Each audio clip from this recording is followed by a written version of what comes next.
Qué placer estar aquí con tantos amigos. It is wonderful to see a lot of good friends from all across the country. It is nice to be at Disney World. This is now the second time I've come to Disney World without my daughters. They are not happy with me. I want to thank Secretary Solis for the introduction and for her hard work. She is one of the best labor secretaries we have ever had, and she is thinking about you each and every day. I want to thank Sylvia and Arturo for their outstanding leadership. Arturo, happy early birthday. I will not sing, don't worry. Welcome to the other side of the hill. And it is especially good to have Ambassador Marie Carmen Aponte here with us. We are very proud of her.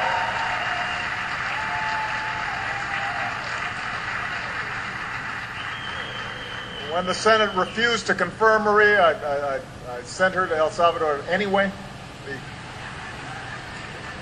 because I knew she was going to do an outstanding job, and she has. And I'm glad to see the Senate finally confirmed her last week. So she's now official. Last but not least, I want to thank all of you. It's always nice to get out of Washington. It's nice to get a little Florida sunshine. But it's especially nice to see folks who have devoted themselves to serving their communities and their country, who dedicated themselves to making people's lives just a little bit better, each and every day, at every level. School board, state legislatures, county boards.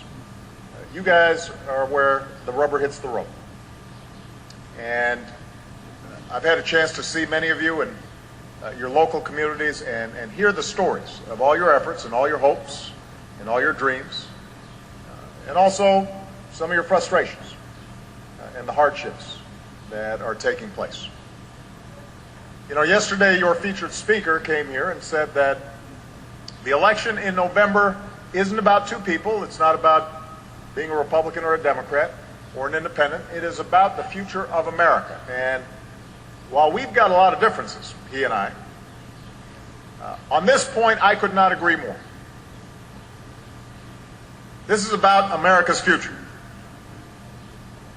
The defining issue of our time is whether we carry forward the promise that has drawn generations of immigrants to our shores from every corner of the globe, sometimes at great risk. Men and women drawn by the promise that no matter who you are, no matter what you look like, no matter where you come from, no matter what your last name, this is a place where you can make it if you try. This is a place where you can make it if you try. And whether our ancestors arrived on the Mayflower or were brought here on slave ships, whether they signed in at Ellis Island or they crossed the Rio Grande, their diversity has not only enriched this country, it helped build the greatest economic engine the world has ever known.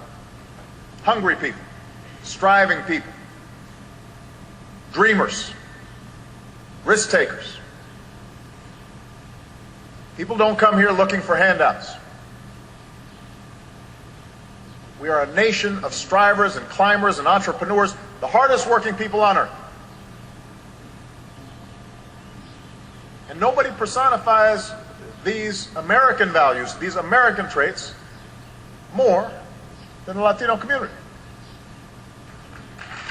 That's the essence of who you are. All we ask for is that hard work pays off, that responsibility is rewarded,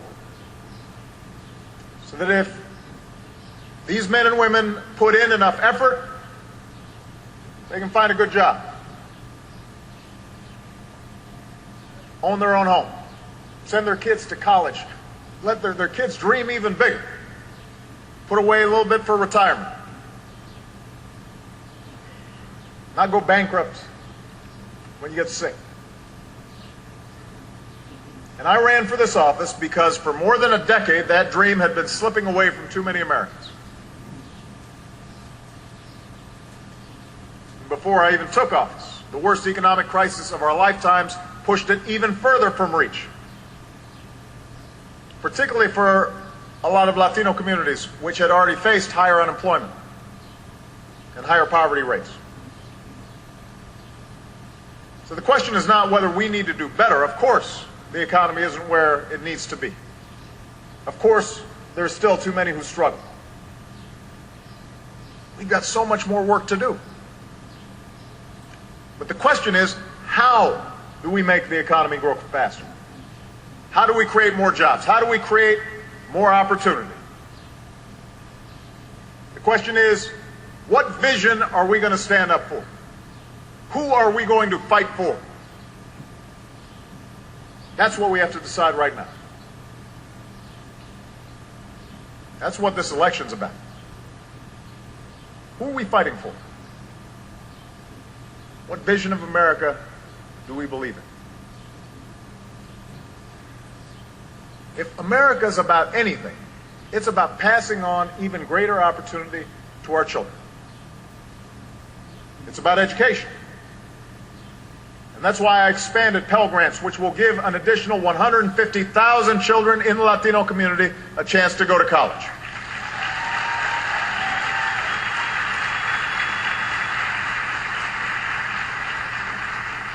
That's why I've invested in our community colleges, which are a gateway to a good job for so many Hispanic Americans, Americans of every stripe.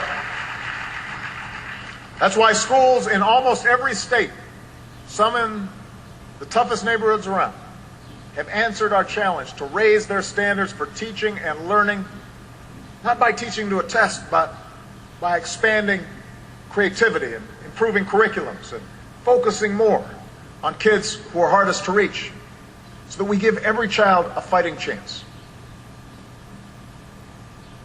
That's part of the vision of America that we believe in.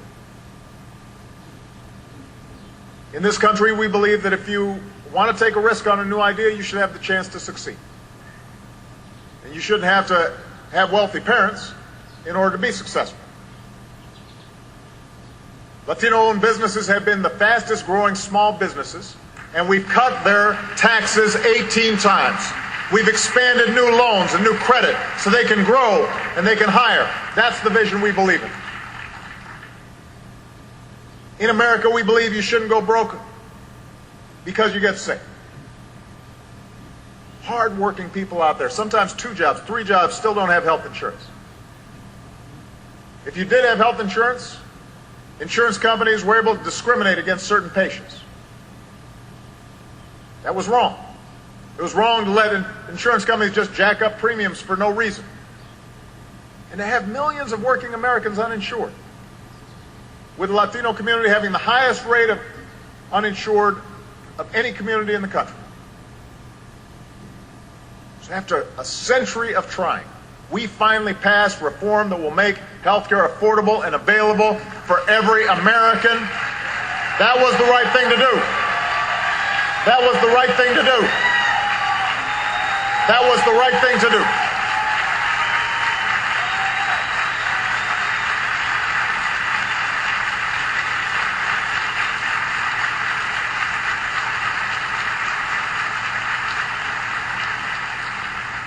Now, we're not done yet. We've got more to do. We need to put more good teachers in our classrooms.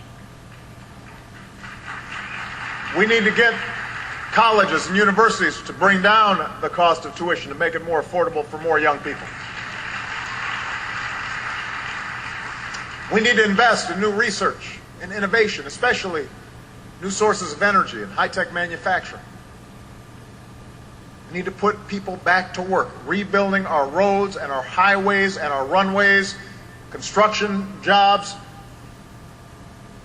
can have a huge ripple effect in communities all across the country, and nobody knows it better than state and local officials. You know the difference it makes. And with the housing bubble bursting, we've got tens of thousands of construction workers just ready and eager to get to work. We need to give families in hard-hit housing markets like Florida and Nevada the chance to refinance and save $3,000 a year on their mortgage. That's good for those families. It's good for the housing market. It's good for the surrounding community. There's no reason why Congress hasn't already done it. Instead of just talking a big game about job creators, we should give small business owners a tax break for hiring more workers or for paying higher wages. Instead of rewarding companies that ship jobs overseas, we should take that money and use it to cover moving expenses for companies who are bringing jobs back to America.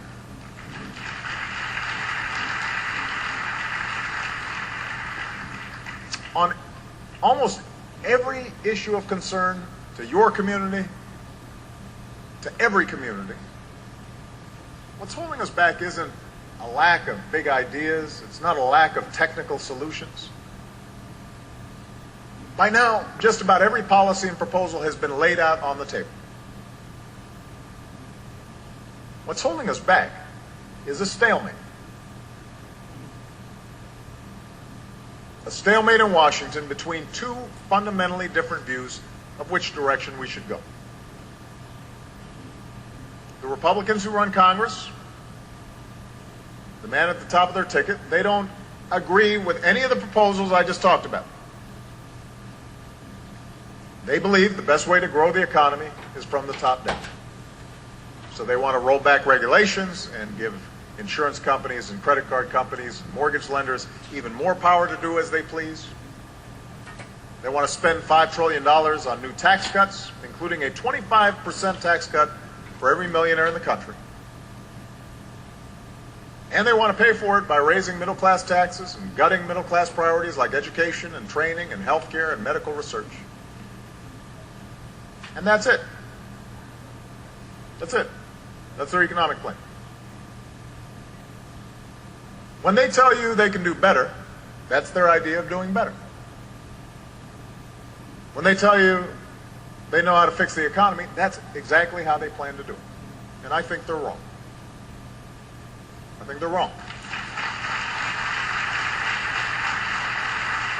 You know, in this country, prosperity has never come from the top down. It comes from a strong and growing middle class and creating ladders of opportunity for all those who are striving to get into the middle class. It comes from successful, thriving small businesses that over time grow into medium-sized and then large businesses. We don't need more top-down economics. What we need is a better plan for education and training and energy independence, innovation, and infrastructure that can rebuild America. What we need is a tax code that encourages companies to create jobs and manufacturing here in the United States. And yes, asks the wealthiest Americans to help pay down the deficit. That's what's needed. And what's also needed is immigration reform that finally lives up to our heritage as a nation of laws and as a nation of immigrants and continues the American story of renewal and energy and dynamism that's made us who we are.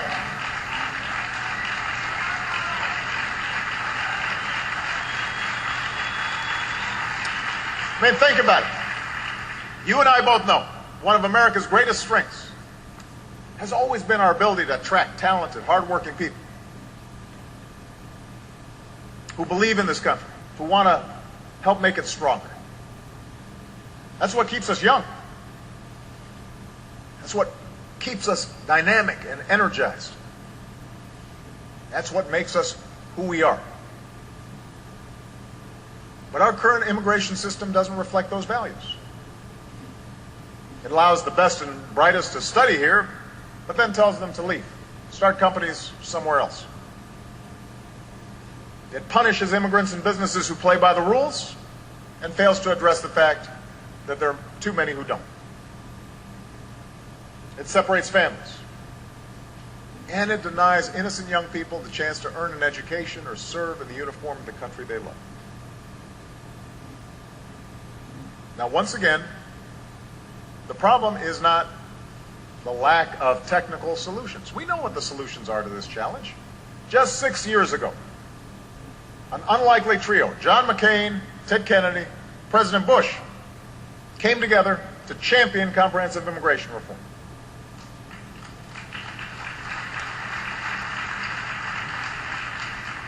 I, along with a lot of Democrats, were proud to join 23 Senate Republicans in voting for it. Today, those same Republicans have been driven away from the table by a small faction of their own party. It's created the same kind of stalemate on immigration reform that we're seeing on a whole range of other economic issues. And it's given rise to a patchwork of state laws that cause more problems than they solve and are often doing more harm than good.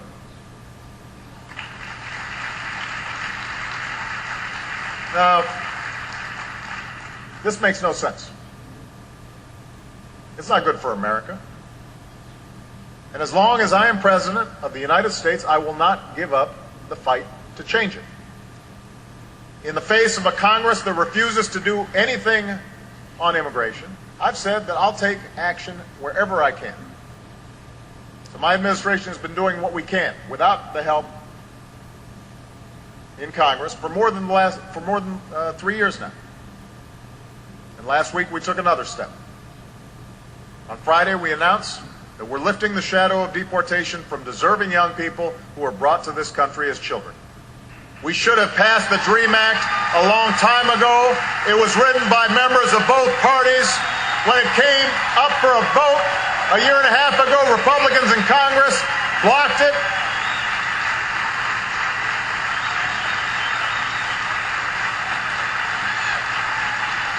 The bill hadn't changed.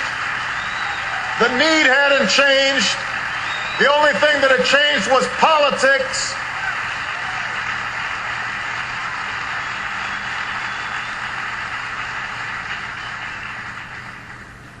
The need had not changed. The bill hadn't changed, written with Republicans. The only thing that had changed was politics. And I refused to keep looking young people in the eye, deserving young people in the eye, and tell them, tough luck. The politics is too hard. I've met these young people all across the country. They're studying in our schools, they're playing with our children, pledging allegiance to our flag, hoping to serve our country. They are Americans. In their hearts, in their minds, they are Americans through and through, in every single way but on paper. And all they want is to go to college and give back to the country they love. So lifting the shadow of deportation and giving them a reason to hope, that was the right thing to do. It was the right thing to do.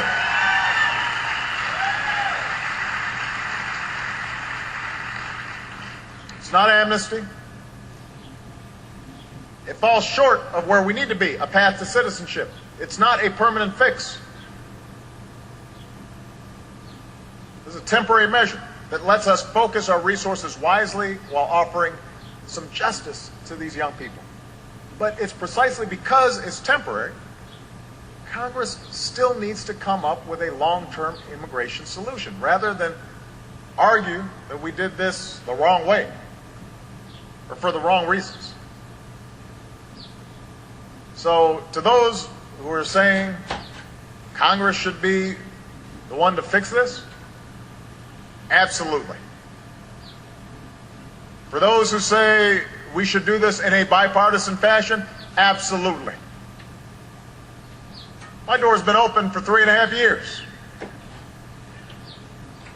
They know where to find me. I've said time and again, send me the DREAM Act, I will sign it right away.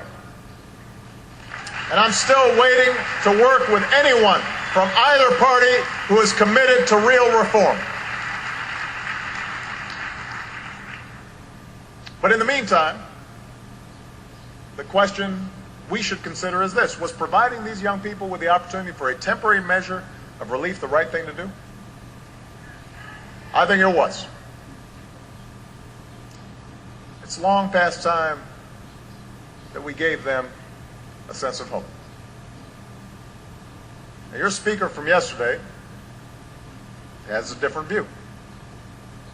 In his speech, he said that when he makes a promise to you, he'll keep it. Well, he has promised to veto the DREAM Act, and we should take him at his word.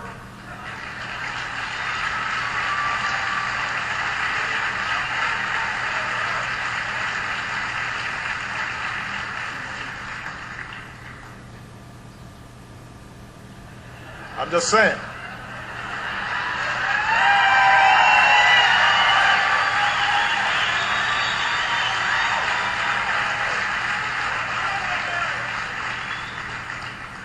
I believe that would be a tragic mistake.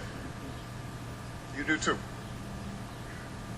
On all these issues, on the investments we need to grow the middle class and leave a better future for our kids, on deficit reduction that's fair and balanced, on immigration reform, on consumer financial protection so that people aren't exploited, whether at a payday loan shop or if they're sending remittance back to their families. On all these issues, Washington's got a long way to go to catch up with the rest of the country. Now, the whole idea behind the DREAM Act, after all, was inspired by a music teacher in Illinois. She decided to call her senator, Dick Durbin, when she discovered that one of her own students was forced to live in the shadows.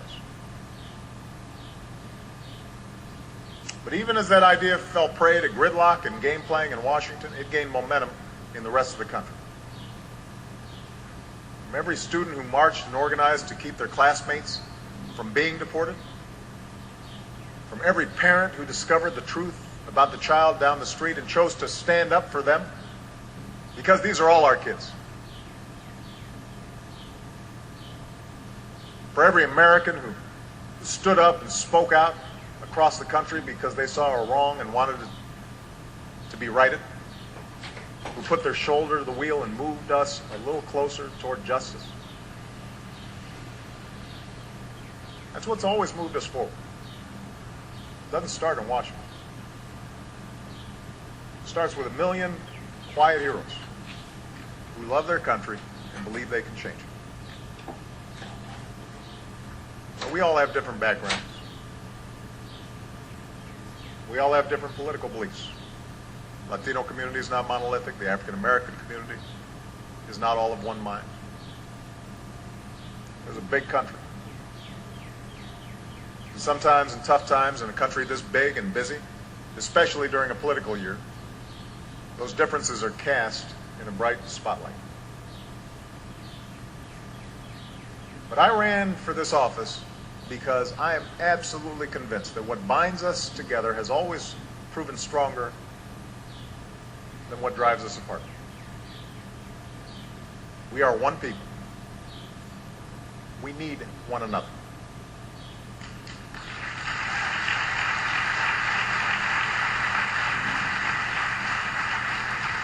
Our patriotism is rooted not in race, not in ethnicity, not in creed.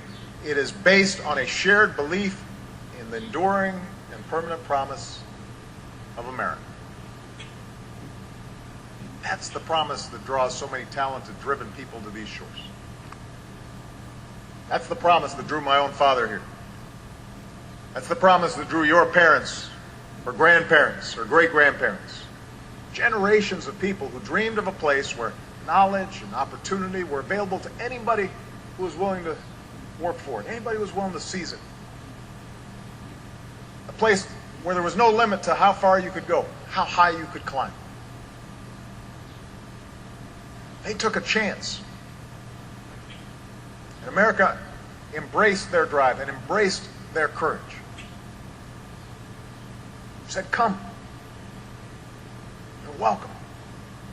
This is who we are. Every single day I walk into the Oval Office.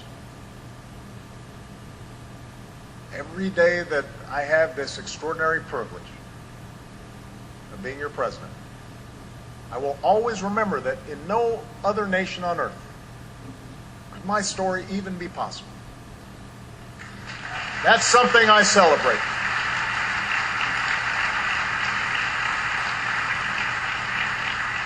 That's what drives me in every decision I make. To try and widen the circle of opportunity. To fight for that big and generous and optimistic country we inherited. To carry that dream forward for generations to come. Because when I meet these young people, all throughout communities, I see myself. Who knows what they might achieve? I see my daughters and my nieces, and my nephews. Who knows what they might achieve if we just give them a chance? That's what I'm fighting for. That's what I stand for. This fight will not always be easy. It hasn't always been easy. It will not happen overnight. Our history has been one where that march towards justice and freedom and equality has taken time. There will always be plenty of stubborn opposition in the way that says, no, you can't. No, you shouldn't. Don't even try. But America was built by people who said something different. Who said, yes, we can. Who said, si se puede. And as long as I have the privilege of being your president, I will be alongside you fighting for the country that we together dream of. God bless.